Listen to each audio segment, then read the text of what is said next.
Hello दोस्तों, नमस्कार। कैसे हैं आप सब। स्वागत है आपका अपने YouTube channel your knowledge diary में। दोस्तों, कल हमने राष्ट्रपति के चुनाव से संबंधित और एक दो फैक्ट्स जाना था जो कि संविधान में नहीं था और बाद में कुछ रूल बनाए गए और कुछ एग्जाम्पल भी दिए थे।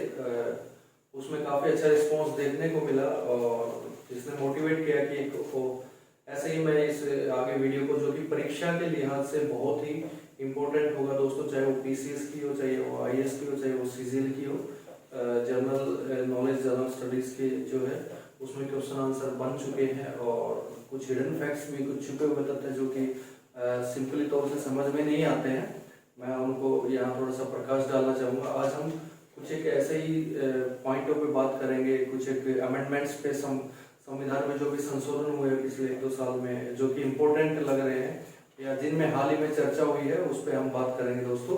तो आइए चलते हैं। पहला जो मैं बात करना चाहूँगा यहाँ, उस पर बात करेंगे दोस्तों कि क्या कोई भी पार्टी, कोई दो पार्टी सेम जो है इलेक्शन के अंदर same same symbol, election symbol, चुनाव चिन्ह रख सकती हैं। मैं यहाँ लिख के बताता हूँ आपको।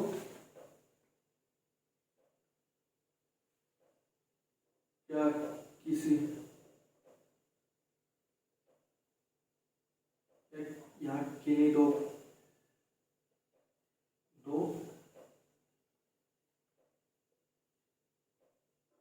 राजनीतिक पार्टी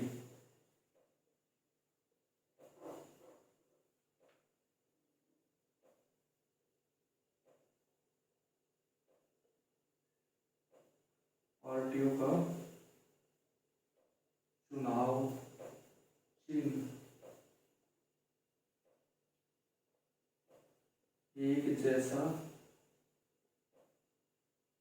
हो सकता है। दोस्तों, ये अपने आप में एक इंटरेस्टिंग सी बात है कि क्या किन्हीं चुनाव में, जो चुनाव लड़ती है पॉलिटिकल पार्टियां, राजनीतिक पार्टियां, किन्हीं दो पार्टी का चुनाव चिन्ह एक जैसा हो सकता है। क्या ये संभव है दोस्तों? आपको क्या लगता है? दोस्तों, मैं बता दूं कि किन्हीं दो पार्टियों का, राजनीतिक पार्टियों का चुनाव चिन्ह एक जैसा हो सकता है। आप सोच रहे होंगे कि उसमें, लेकिन उसमें एक कंडीशन है दोस्तों कि किन्हीं भी दो राष्ट्रीय पार्टियों का या किन्हीं भी दो एक ही स्टेट में अगर वो पार्टी चुनाव लड़ रही है, तो उस केस में जो है दो राष्ट्रीय पार्टी, पहली कंडीशन है, दो राष्ट्रीय अगर पार्टी है तो उनका चुनाव चिन्ह जो है सेम नहीं हो सकता। दो राष्ट्रीय या एक ही राज्य के अंदर, एक ही राज्य के अंदर अगर दो पार्टियां चुनाव लड़ती हैं तो उसमें भी उनका सिंबल एक नहीं हो सकता। मैं आपको यहाँ एग्जांपल देना चाहूंगा दोस्तों कि एक ही राज्य के अंदर, जैसे कि मैं आपको याद होगा कि समाजवादी पार्टी जो है, समाजवादी पार्टी का चुनाव चिन्ह क्या है दोस्तों? आपको याद हो तो समाजवादी पार्टी का चुनाव चिन्ह है साइकिल दोस्तों, साइकिल। और ये जो है उत्तर प्रदेश में चुनाव लड़ती है दोस्तों। और इधर आपको अगर याद हो या पता हो कि आंध्र प्रदेश में जो तेलुगु देशम पार्टी है, तेलुगु देशम पार्टी दोस्तों, किसकी पार्टी है वो? चंद्रबाबू नायडू की, चंद्रबाबू नायडू। इनका भी चुनाव चिन्ह जो है साइकिल है दोस्तों। लेकिन इसमें कंडीशन क्या है? क्योंकि वो आंध्र प्रदेश में चुनाव लड़ते हैं दोस्तों, समाजवादी पार्टी जो है उत्तर प्रदेश में लड़ती है, तो अगर समाजवादी पार्टी आंध्र प्रदेश में चुनाव लड़ना चाहती है तो उसका जो चुनाव चिन्ह साइकिल है वो नहीं चलेगा, वो उसको बदलना पड़ेगा, चुनाव आयोग द्वारा आवंटित होगा। और अगर तेलुगु देशम पार्टी उत्तर प्रदेश में चुनाव लड़ना चाहती है तो उसको अपना चुनाव चिन्ह छोड़ना पड़ेगा, या दोनों राष्ट्रीय पार्टियों का एक जैसा नहीं हो सकता। वैसे एग्जाम्पल है इस क्वेश्चन का कि क्या किन्हीं दो राजनीतिक पार्टियों का चुनाव चिन्ह एक जैसा हो सकता है, तो इसका आंसर है हाँ, दो राजनीतिक पार्टी का चुनाव चिन्ह एक जैसा हो सकता है। बस उसमें ये दो कंडीशन आपको ध्यान रखनी है दोस्तों। और इससे संबंधित एक चीज और है दोस्तों, मैं आपको बताना चाहूंगा कि चुनाव चिन्ह के जैसे कल मैंने बताया था कि राष्ट्रपति के जो चुनाव है उसके संबंध में झगड़ा होने पर अगर कोई विवाद पैदा होता है कोई भी किसी प्रकार का, तो उस केस में कौन उसका निपटारा करता है? Supreme court of India. Supreme court of India, Bharat का सुप्रीम कोर्ट। लेकिन अगर दोस्तों चुनाव चिन्ह मान लीजिए कोई भी दो पार्टियां, जैसे अभी हाल ही में रामविलास पासवान का निधन हो गया था, तो उनके बेटे चिराग पासवान और उनके जो अंकल थे, उनका नाम याद मैं नहीं कर पा रहा हूँ, तो दोनों ही क्लेम कर रहे थे कि वो मेरी पार्टी है। तो उस केस में चुनाव चिन्ह को लेकर जो है अपनी, क्योंकि पार्टी पुरानी होती है, उनको चुनाव चिन्ह मिला हुआ होता है, तो चुनाव चिन्ह को लेकर झगड़ा हो जाता है दोस्तों। तो जो चुनाव चिन्ह को का जो झगड़ा होता है उसका निपटारा कौन करता है दोस्तों? उसका निपटारा आपको क्या लगता है कि सुप्रीम कोर्ट? नहीं दोस्तों, इसका जो चुनाव चिन्ह को लेकर कोई भी जो निपटारा होता है वो इलेक्शन कमीशन ऑफ इंडिया करता है दोस्तों, भारतीय चुनाव आयोग। भारतीय चुनाव आयोग। जब कोई भी पार्टी दो धड़ों में बंट जाती है दोस्तों, तो उसके बीच में चुनाव चिन्ह को लेकर, अपनी पहचान को लेकर झगड़ा होना लाजमी है। जैसे कि साउथ में जब जयललिता जिनका निधन होने के बाद उनकी पार्टी के बीच में भी दो फाड़ हो गई थी, तो उनको जो है चिन्ह को लेकर झगड़ा हुआ था। उस केस में दोस्तों election commission of India freeze कर लेता है, फ्रोज कर देता है उस चीज को, उस चुनाव चिन्ह को। दोनों पार्टियों में से कोई भी यूज नहीं कर सकती है उस चुनाव चिन्ह को, जब तक कि इलेक्शन कमीशन डिक्लेयर ना करे कि वो चुनाव चिन्ह किस पार्टी को, किस धड़े को दिया जाएगा या कौन उसका यूज करेगा। तो फाइनल जो डिसीजन होता है वो इलेक्शन कमीशन ऑफ इंडिया का होता है, भारतीय चुनाव आयोग का दोस्तों। ये दो बातें आपको ध्यान रखनी है दोस्तों। इसमें सुप्रीम कोर्ट इंटरप्रेट नहीं करता, इसमें इलेक्शन कमीशन का ही जो है डिसीजन होता है दोस्तों। अब दोस्तों आज हम बात करेंगे कि protection of human right commission. Protection of, इसके बारे में थोड़ी सी बातें जानेंगे कि क्या झगड़ा हुआ था और क्यों मैं ये चीज यहाँ बताना चाह रहा हूँ। Protection of human right commission 1993 दोस्तों। इसमें अभी इन्हीं के इनके जो चेयरमैन है उनके बारे में थोड़ी कंट्रोवर्सी थी कि उन्होंने प्राइम मिनिस्टर मोदी के फेवर में वैसे मैं बता देता हूँ, इस घटनाक्रम को मैं बाद में बताऊंगा। इसमें ये सुप्रीम कोर्ट के जज थे जिनका मैं नाम ले रहा हूँ, अरुण मिश्रा जी।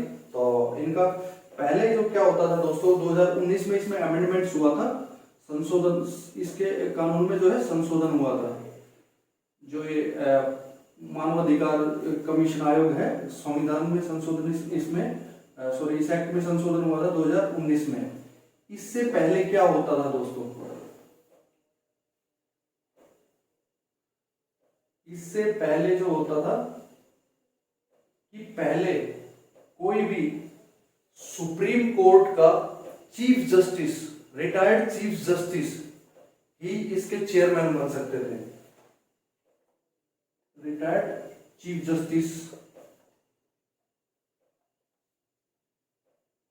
केवल मुख्य न्यायाधीश, भारत के मुख्य न्यायाधीश रिटायर होने पर ही इसके जो है चेयरमैन इसके बन सकते थे दोस्तों। और जो बन सकते थे उसमें क्या था कि टिल द, उसकी एज क्राइटेरिया क्या था दोस्तों? टिल द एज ऑफ, मतलब 70 वर्ष की आयु तक उनका कार्यकाल रहता था। 70 वर्ष की आयु या 5 वर्ष, इन दोनों में से जो भी पहले हो। मान लीजिए कोई किसी सुप्रीम कोर्ट के चीफ जस्टिस की आयु उस समय 65 वर्ष है या 66 वर्ष है, तो अगर वो 4 साल बाद 70 साल के हो जाएंगे तो वो रिटायर कर जाएंगे। और अगर उनका 5 साल का पूरा टेन्योर है, 65 साल में ही वो बन जाते हैं, तो जो भी इनमें से पहले होगा वो आयु होती थी दोस्तों। और उनको रीअपॉइंट किया जा सकता था, वो दोबारा नियुक्त किए जा सकते थे 5 साल के लिए। 5 साल के लिए ये प्रोविजन थे दोस्तों। पहले रिटायर्ड चीफ जस्टिस ही होते थे, 70 वर्ष की आयु 5 साल तक, और दोबारा अपॉइंट किया जा सकता था 5 साल जो है, दोबारा 5 साल के लिए। लेकिन 2019 के बाद जो इसमें चेंज किया गया, जो संशोधन किया गया, उसमें क्या किया गया कि इसमें एक्स सीजेआई से मतलब chief justice of India, retired chief justice of India जो पहले था ऐसे ही, और या जज, कोई भी जज इन सुप्रीम कोर्ट, रिटायर्ड जज।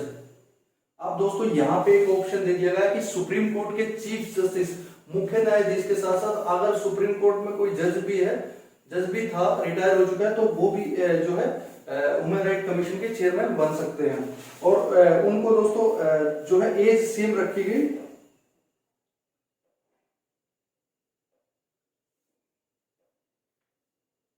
इनको जो है 70 साल की एज तक। देखिए दोस्तों, यहाँ जो 5 वर्ष की कार्यकाल था, इसको घटा के 3 वर्ष कर दिया गया, 3 वर्ष तक या 70 वर्ष की आयु तक। इसमें 2 अंतर पहले में ही आ गए कि रिटायर्ड चीफ जस्टिस के साथ साथ जज इन सुप्रीम कोर्ट भी हो सकता है, उसके साथ एक ऑप्शन दे दिया है।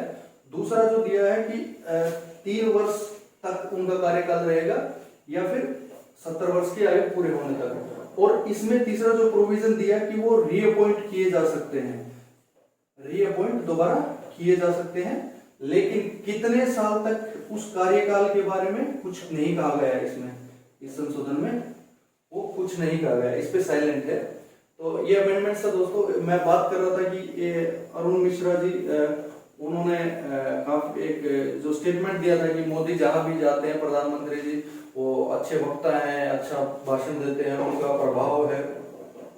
तो उसके बाद जो है आप सोच सकते हैं कि शायद उनको लाने के लिए या उन्होंने गवर्नमेंट के फेवर में जो है कसीदे पढ़े, तो इसलिए ये अमेंडमेंट्स किया गया। तो वो जो है अरुण मिश्रा जी उसके चेयरमैन है। हालांकि कोई गलत बात नहीं किसी की प्रशंसा करना, लेकिन किसी भी एक ऐसे पद पे होके इसमें न्यूट्रलिटी, एक निष्पक्षता और एक किसी की तरफ ना झुकाव ही बेहतर रहता है, ताकि समाज को एक मैसेज जो है क्लियर जाए। ये ना लगे कि किसी के पक्ष में इतने बड़े पद पर जो है आदमी वो किसी के फेवर में झुका हुआ है। तो अगले ये इसमें जो संशोधन था दोस्तों, ये मैंने बताया। अब अगले टॉपिक पे बात करते हैं दोस्तों। उम्मीद है आप इसको समझ पा रहे होंगे। अब बात करते हैं दोस्तों, एक बड़ा ही महत्वपूर्ण चीज है इलेक्टोरल बॉन्ड। इलेक्टोरल बॉन्ड दोस्तों, क्या आप जानते हैं कि चुनाव में बहुत सारी राजनीतिक पार्टियां, सभी राजनीतिक पार्टियां चुनाव में बहुत खर्चा होता है, और जो खर्चा जो होता है उसमें भारत के संविधान में ऐसा कहीं नहीं है कि वो जो खर्चा है कि वो भारत सरकार या गवर्नमेंट के जो अकाउंट से ऐसा बियर किया जाएगा, ऐसा कहीं नहीं है। हालांकि ऐसा मांग उठी है कि एक लिमिट तक कर देना चाहिए कि ताकि उससे मतलब एक ट्रांसपेरेंसी बने। लेकिन अभी भी आप जानते हैं कि जितना भी ये चुनाव खर्च होता है, जिसमें चाहे होर्डिंग लगाना हो, चाहे रैली निकालना हो, जो भी हो, उसमें ये खर्च कहाँ से आता है दोस्तों? ये सब डोनेट किया जाता है पॉलिटिकल पार्टी को। कौन डोनेट करता है? इसमें ट्रांसपेरेंसी डालने के लिए जो हमारे पूर्व जो वित्त मंत्री थे, जो जिनका निधन हो चुका, अरुण जेटली जी, उन्होंने जो है बिल पास किया था, इलेक्टोरल बॉन्ड लेके आए थे वो दोस्तों, कि इलेक्टोरल बॉन्ड एक जिसमें कुछ प्रोविजन किए गए थे जो मैं बताना चाहूंगा। कुछ एक तो नॉर्मल थे जो सबको पता है, लेकिन 1-2 फैक्ट्स उसके ऐसे बताऊंगा जो जिनका आपकी तरफ ध्यान देना जरूरी है दोस्तों। कि वैसे कि इसके लिए जो है सुप्रीम कोर्ट में भी इसके खिलाफ याचिका डाली गई कि एक तरफ तो कहा जा रहा है कि ये अपने आप में ट्रांसपेरेंसी लाने के लिए है, लेकिन इसके कुछ क्लोजेस, कुछ प्रोविजन ऐसे हैं जो अपने आप में ही डाउटफुल है। एक उसमें लगता नहीं है कि उस तरीके से, या राइट टू इंफॉर्मेशन के तहत भी हम उस चीज को नहीं जान सकते हैं। अभी मैं बताता हूं उसके बारे में कि अगर इसमें क्या किया गया है कि अगर आप किसी भी पार्टी को अगर आप चंदा देना चाहते हैं दोस्तों, चंदा अगर देना चाहते हैं तो आपको अप्रोच करना पड़ेगा एसबीआई में। एसबीआई में आपको जाना पड़ेगा, और एसबीआई में जाने के वहां आपको 1000 से लेके 1000, 10,000, 1,00,000, 10,00,000,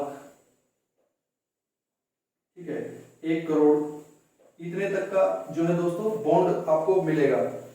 बॉन्ड जो है खरीद सकते हैं आप किसी भी पार्टी के। और इस बॉन्ड को खरीदने के लिए आपको एक चीज ध्यान रखना है कि ये पेमेंट या तो चेक के द्वारा की जाए, कैश इसको नहीं कर सकते हैं, कैश जो है नहीं कर सकते हैं, चेक के द्वारा या फिर इस पेमेंट को जो है इलेक्ट्रॉनिक तरीके से आप करे जाए, इलेक्ट्रॉनिक तरीके से, इलेक्ट्रॉनिकली आपको देना है। इसमें कैश का प्रोविजन बंद कर दिया गया है, ठीक है। ये चीज तो यहाँ तक तो सामान्य है दोस्तों।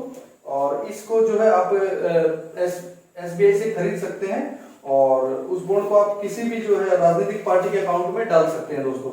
और उस पार्टी का उसमें कंडीशन ये है कि 15 दिन के अंदर, कंडीशन है कि 15 दिन के अंदर उस पार्टी को उस बॉन्ड को भुनाना होगा, नहीं तो वो लैप्स हो जाएगा, जो है भुनाना होगा उस बॉन्ड को, अदरवाइज जो है वो बॉन्ड लैप्स हो जाएगा, ठीक है, वो बॉन्ड खत्म हो जाएगा दोस्तों। इसमें लेकिन जो है ये इसमें कमी क्या है मैं आपको बता देता हूं कि इसमें कमी ये है कि किसने ये पार्ट, पहली क्वेश्चन ये है कि किसने ये बॉन्ड खरीदा, किसने, किसको और कितना।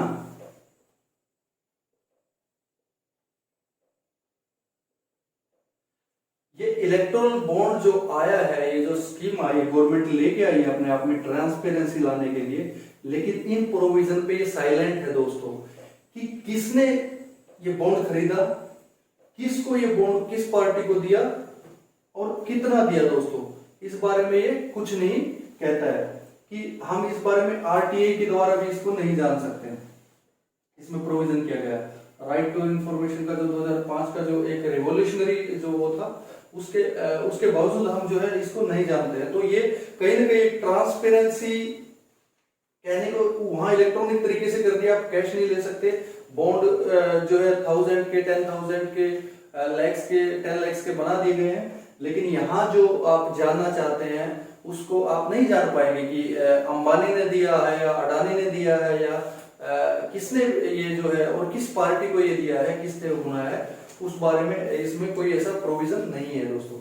और जो है इस चीज में भी 2-3 कंडीशन है, मैं आपको बता दूं कि इसमें लैक ट्रांसपेरेंसी जो है, इसमें एक पारदर्शिता की कमी होगी, पारदर्शिता की कमी, इसे हम सीधा सीधा कह सकते हैं। इसको लेके सुप्रीम कोर्ट में जो है केस डाला गया, लेकिन इसमें एक टर्म्स जिसे हम कहते हैं जुडिशियल इवेजन,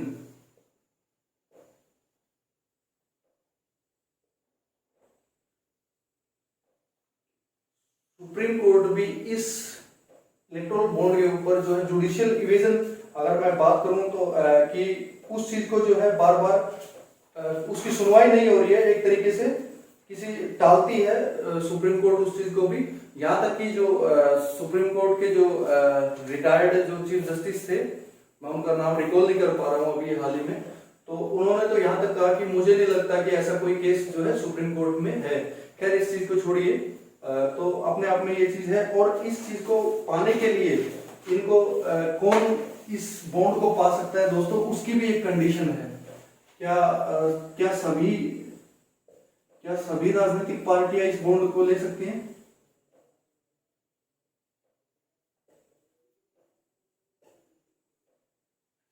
दोस्तों इसमें भी एक कंडीशन है कि पंजीकृत राजनीतिक पार्टी, गैर पंजीकृत नहीं दोस्तों, जो इलेक्शन कमीशन से, भारतीय चुनाव आयोग से पंजीकृत जो राजनीतिक पार्टी होती है, इलेक्शन कमीशन ऑफ इंडिया से, भारतीय चुनाव आयोग से पंजीकृत होना चाहिए, पहली कंडीशन ये है दोस्तों। और उसके बाद इसमें एक और कंडीशन है, जिसने पिछले चुनाव में, जिसने जो है चुनाव में उस पार्टी ने कम से कम टोटल जो वोटिंग हुई है वह उसका 1% जो है वोट प्राप्त किया हो। ये मैं आपको ये दो चीजें मैं आपको ये मेरा मेन फोकस इलेक्टोरल बॉन्ड का यहाँ तक लेके आना था कि पंजीकृत राजनीतिक पार्टियां होनी चाहिए, मान्यता एक राष्ट्रीय या स्टेट लेवल पे नहीं, अगर रजिस्टर्ड है वो और जिसने चुनाव में कम से कम पिछले चुनाव में 1% वोट भी हासिल की हो तो वो इलेक्टोरल बॉन्ड के पाने की हकदार है दोस्तों। ये किसी भी परीक्षा में इस तरीके से पूछा जा सकता है, तो ये एक साइलेंट एक हिडन फैक्ट्स है जो आपको जरूर जानना चाहिए दोस्तों। ये इलेक्टोरल बॉन्ड के बारे में बात थी। और इसमें एक दो चीज और रहती है दोस्तों कि कोई आदमी कितनी बार भी, अगर मान लीजिए ए पर्सन है, कितनी बार भी कितनी ही बार खरीद सकता है,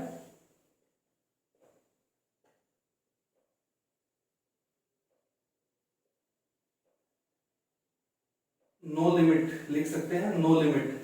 वो कितना भी खरीद सकता है इलेक्टोरल बॉन्ड को, उस पर कोई लिमिट नहीं है। और दूसरा ये है दोस्तों कि एक बार इलेक्टोरल बॉन्ड खरीदने के बाद उसको उस राशि को वापस उस तक नहीं पहुंचाया जा सकता, नहीं जो खरीदने वाला है वो अपनी राशि वापस नहीं ले सकता है। ये चीज होती है और ये 15 दिन तक वैलिड हो सकते हैं, ठीक है। मतलब वो जो खरीदार है वो बॉन्ड को रद्द नहीं करा सकता है दोस्तों, उसको रद्द नहीं करा सकता है। ये इलेक्टोरल बॉन्ड के बारे में बात थी। और अभी जो हम बात करेंगे, दोस्तों जुवेनाइल जस्टिस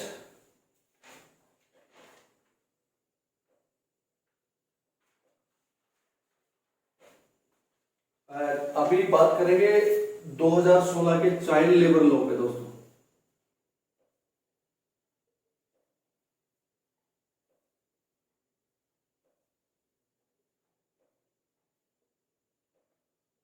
बाल श्रम कानून,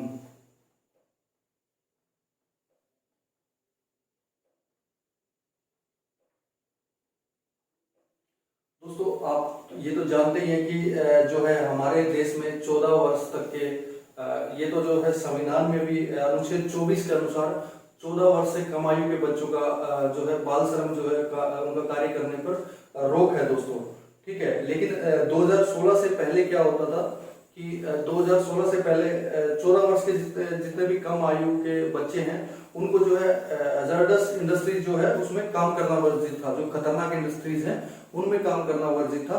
लेकिन जैसे कि बूट पॉलिश करना या होटल में वेटर का काम करना, ये सब चीजों में उनका वर्जित नहीं था, साधारण कार्य वो कर सकते थे होटल वगैरह में। तो लेकिन 2000 जो है 2016 से पहले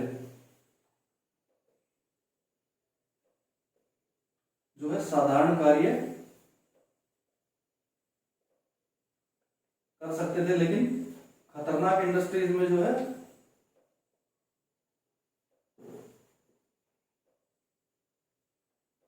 खतरनाक इंडस्ट्रीज में कार्य करना उनका वर्जित था और साधारण उसमें काम कर सकते थे। लेकिन दोस्तों जो है 2016 के लॉ के अनुसार, 2016 से पहले था, 2016 के बाद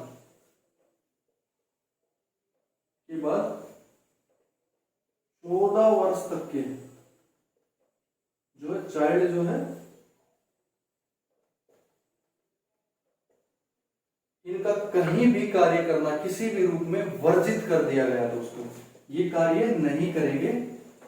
ये इंपॉर्टेंट टॉपिक है दोस्तों, इसमें कुछ एक डिटेल्स बताऊंगा मैं कि ये कहीं भी कार्य नहीं करेंगे। किस चीज को छोड़ के दोस्तों, इसमें भी एक तो फैमिली बिजनेस में ये कर सकते हैं,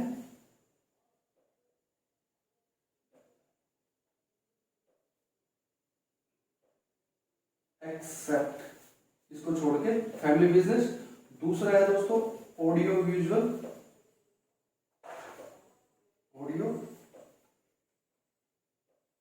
इंडस्ट्रीज को छोड़ के। मतलब जैसे कई बच्चे कलाकार होते हैं जो संगीत में, जो डांस में, जो इस तरीके का परफॉर्म अच्छा करते हैं, उन सब चीजों को और फैमिली बिजनेस को छोड़ के इस ऑडियो विजुअल इंडस्ट्रीज में भी दोस्तों सर्कस नहीं माना जाएगा। सर्कस जो है, सर्कस को हटा के सर्कस में काम नहीं होगा, सर्कस कार्य जो है नहीं करना है। फैमिली बिजनेस में और ऑडियो विजुअल्स इंडस्ट्रीज को छोड़ के इन 14 वर्ष से कम आयु के बच्चे जो है कहीं भी काम करने का उनका जो है वर्जित कर दिया गया 2016 में चाइल्ड लेबर के उसमें दोस्तों। अभी जो है उसके बाद इसमें दोस्तों पहली बार जो है 2016 का जो बाल श्रम कानून है उसमें 14 वर्ष से लेके जो 18 वर्ष तक के बीच के, या बोल सकते हैं दोस्तों किशोर के बारे में, पहली किशोर अवस्था में जो भी है, किशोर अवस्था में जो बच्चे हैं उनके बारे में पहली बार कहा गया। उसका मैं बता देता हूं दोस्तों कि इस आयु के जो है बच्चे ऐसे कार्य कर सकते हैं मतलब जो खतरनाक नहीं है, जो खतरनाक इंडस्ट्रीज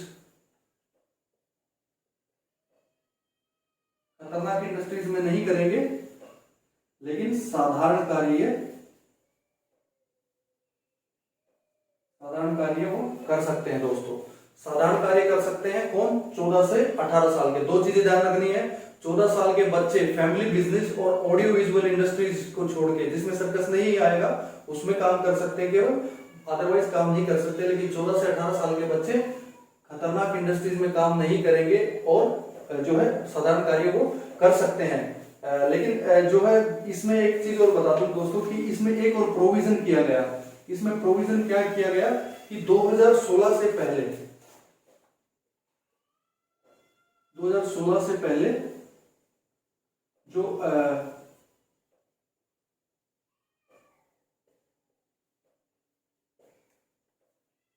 जो हजारडस इंडस्ट्रीज जो थी, खतरनाक जो इंडस्ट्रीज थी, औद्योगिक इकाइयां जो थी जिसमें काम जो खतरनाक मानी गई थी बच्चों के लिए, उनकी संख्या दोस्तों 83 थी। 2016 से 16 का जो चाइल्ड लेबर लाया उसके कानून के तहत उससे पहले 83 थी, जिसमें 2016 के जो कानून है उसमें उसको घटाकर 83 से केवल 3 कर दिया गया दोस्तों।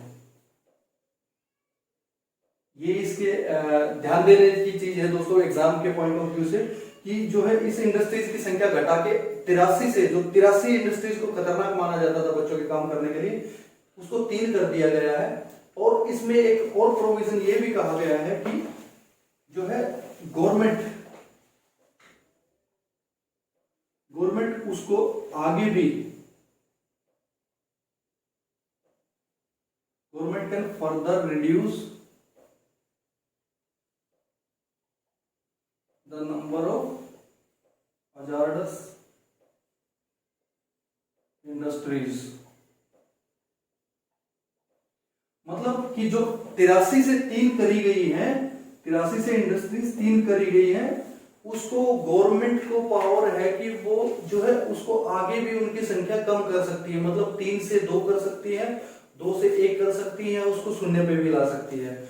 और उसके लिए एक और पॉइंट मैं यहां जोड़ना चाहूंगा कि उसके लिए पार्लियामेंट की मंजूरी उसमें जरूरी नहीं की गई, कि पार्लियामेंट, संसद की मंजूरी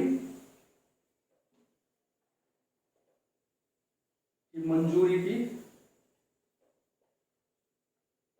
कोई आवश्यकता नहीं है इस चीज में। ठीक है दोस्तों, ये था कि चाइल्ड लेबर लॉ कि मतलब एक तरफ तो उन्होंने 14 साल के बच्चों के लिए अच्छा किया कि वो केवल इन 2 फैमिली बिजनेस और उसको छोड़ के खतरनाक कहीं भी किसी प्रकार का काम नहीं करेंगे, लेकिन 14 साल से 18 साल के बच्चे खतरनाक जगहों पर काम नहीं करेंगे।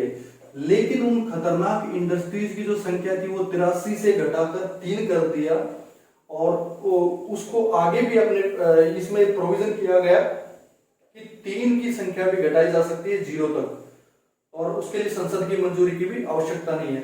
तो अपने आप में कहीं ना कहीं एक क्वेश्चन उठता है कि गवर्नमेंट की मतलब इसके ऊपर काफी बवाल भी हुआ था। और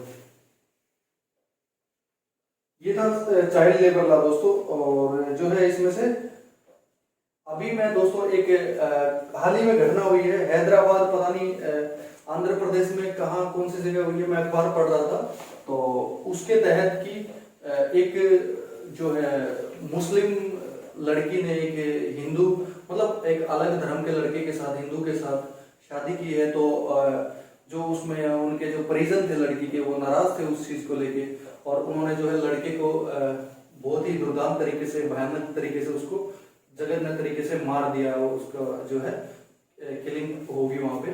तो इसमें दोस्तों एक क्वेश्चन जो है मेरे मन में आया कि क्यों ना इस चीज पे एक दो टॉपिक मैं बात कर लूं, और आपको थोड़ा सा जहां तक मेरे को समझ में आप समझाने की कोशिश करता हूं कि शादी का जो अधिकार है,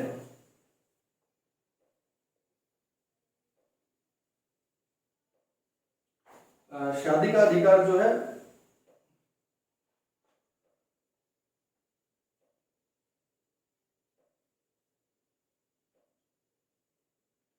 देखिए दोस्तों, शादी का जो हमारे कॉन्स्टिट्यूशन में, हमारे संविधान में लोगों को जो है फंडामेंटल राइट्स दिए गए हैं, मूल अधिकार दिए गए हैं। मूल अधिकार की स्वतंत्रता से रहने का, जो है बिना किसी भेदभाव के, लिंग, जाति, जन्म स्थान, इन सब के आधार पर ऐसा प्रस्ताव कहीं भी जो है घूमने फिरने का अधिकार, इस तरीके के जो है भाग 3 में 12 से 35 तक जो है हमारे फंडामेंटल राइट्स दिए गए हैं। और उन राइट्स में से अगर किसी का जो है स्टेट कोशिश करता है, राज्य कोशिश करता है उसको छीनने की, तो हमारे पास अधिकार है कि हम जो है डायरेक्ट जो है सुप्रीम कोर्ट भी जा सकते हैं। हालांकि सुप्रीम कोर्ट ने कहा है कि पहले कोशिश होनी चाहिए कि हाई कोर्ट में उनको जो है संवैधानिक उपचारों का अधिकार जो अनुच्छेद है उसके तहत हम जा सकते हैं, हाई कोर्ट पहले या सुप्रीम कोर्ट। और हाई कोर्ट और सुप्रीम कोर्ट उसमें रिट जो है या रिट जारी करता है।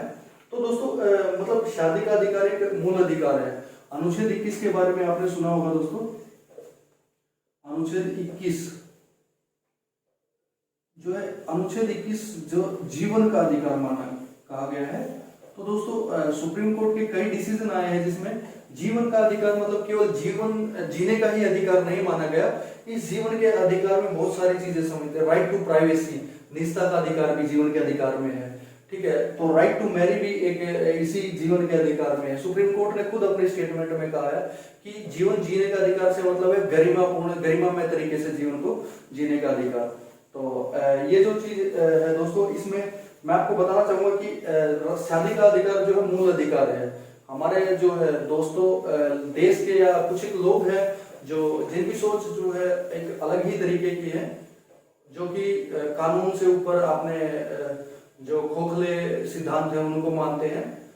अपनी जो है एक पैट्रियोटिक जो सोसाइटी है, पितृसत्तात्मक, उनको जो है आज भी ज्यादा तवज्जो दी जाती है। हालांकि धीरे धीरे ऐसा नहीं होना चाहिए, और भविष्य में उम्मीद है कि लिटरेसी रेट जितना बढ़ेगा, लोग जितना समझेंगे, जितना एजुकेशन बढ़ेगी, तो उस हिसाब से उसमें कमी आएगी। चलिए खैर बात करते हैं कि किसी भी धर्म के जो है रीति रिवाज जो है, इसमें एक और चीज मैं जोड़ना चाहूंगा। पहली कंडीशन है ये दोस्तों। दूसरा ये है कि किसी भी धर्म के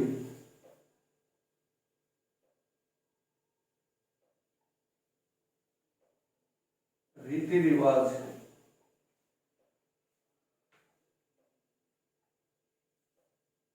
संविधान के द्वारा प्रोटेक्टेड है, प्रोटेक्शन, बचाव मिलता है उनको।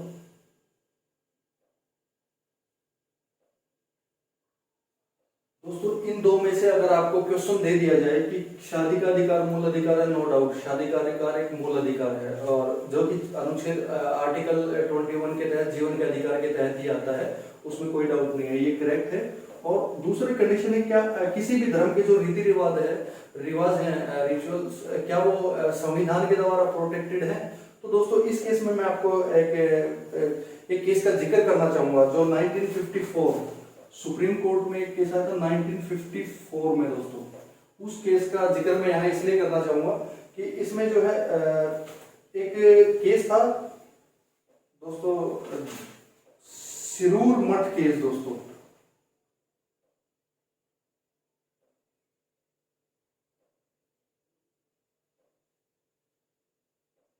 सिरूर मठ केस 1954 में। इसमें दोस्तों सुप्रीम कोर्ट ने अपनी जो है डॉक्ट्रिन बनाई थी, डॉक्ट्रिन ऑफ एसेंशियलिटी दोस्तों। डॉक्ट्रिन ऑफ एसेंशियलिटी कि इसके अकॉर्डिंग क्या था कि judicial will have power to decide, कि judiciary will have power to decide which feature is essential for religion, कि जुडिशरी को पावर है, जुडिशरी डिसाइड करेगी कि कौन सा फीचर किस धर्म के लिए जरूरी है, कौन सा जो है रीति रिवाज किस धर्म के एसेंशियल है, जरूरी है कि उस धर्म का। अभी इसके साथ मैं एक केस और जिक्र करता हूं दोस्तों, जो है Reshma versus state of Karnataka. Reshma versus, रेशम है या रेशमा मैं रिकॉल नहीं कर पा रहा हूं, स्टेट ऑफ कर्नाटका दोस्तों वर्सेस स्टेट ऑफ कर्नाटका। अगर आप अभी भी नहीं पहचान पा रहे तो मैं इसको एक सीधा सा लिख देता हूं, हिजाब केस, जो अभी हाल ही में कर्नाटक में हुआ था, हिजाब केस दोस्तों।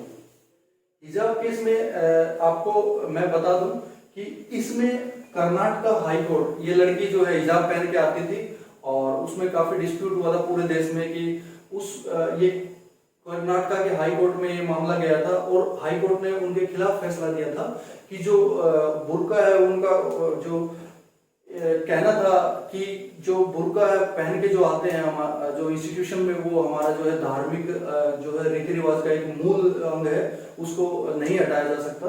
तो लेकिन उसमें उसके अगेंस्ट जो हाई कोर्ट ने फैसला दिया है।